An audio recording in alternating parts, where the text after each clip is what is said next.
Hey everyone, David here from the StarCraft Guidance, bringing a quick beginner's guide on the game.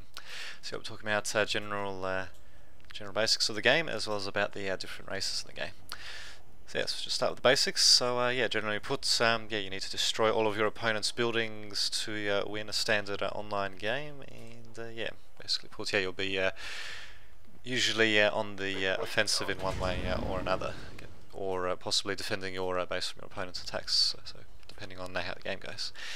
So yeah, it's basically put, you need to also mine resources in order to create buildings and units. First resource would be the minerals, which are used for the more basic units and structures mostly, and to get the fancier stuff you'll need a combination of minerals and Vespene gas. So in order to get Vespene gas you need to put your race's extraction building on gas geyser, and then just mine gas from there, or harvest gas from there.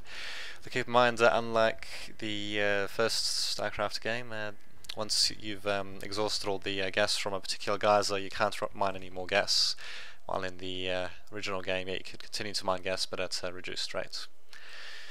And generally, there's a couple of other basic elements as well that I'll talk about a bit later. So let's just talk about the different races now. So the first race that will be most recognisable would be the Terran race. They're the humans in the game, and generally they've got pretty standard units: marines, siege tanks, battle cruisers, that sort of stuff. They've also got a bit of defensive functionality in terms of bunkers and siege tech for the siege tanks. So pretty good both defensively, and they can be pretty good when it comes to mobile assaults as well. You just have to be a bit careful of the way their units are used, as they've got average strength, but at the same time they don't cost too much either.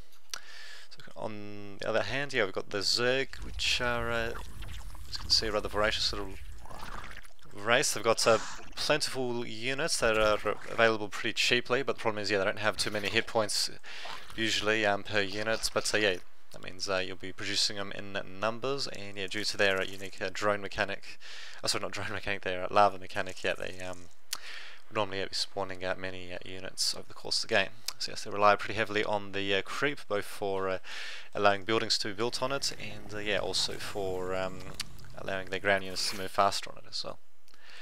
And next race to look at is the Protoss, which is basically an ancient and powerful race. They've got generally their units are pretty powerful, but pretty expensive as well. And they're more they're meant more so for direct fire situations. Although, given the fact they do have regenerating shields, you can actually use certain units in hit and run attacks. For example, hitting your opponents with a stalker, then or a few stalkers, and then blinking back once they've suffered quite a bit of damage to their shields, and letting their shields regenerate, and then continuing to attack again. But generally it's pretty expensive units in general, and they can certainly cause quite a bit of damage if used correctly. So yes, going back to the couple of basic elements of the game, you'll also be relying pretty heavily on various upgrades for different units, regardless of which race you're playing as. The different units would need various upgrades in order to make the most of them. For example, you need siege tech for your siege tanks to make the most of them, concussive shells, marauders, that sort of stuff.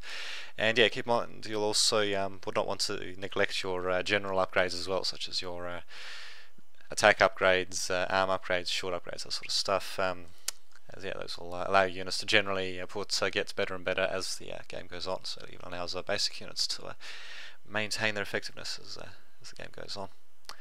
So you have it. For more information, check out the StarCraft Guidance site, and until next time, this has been David, just signing off.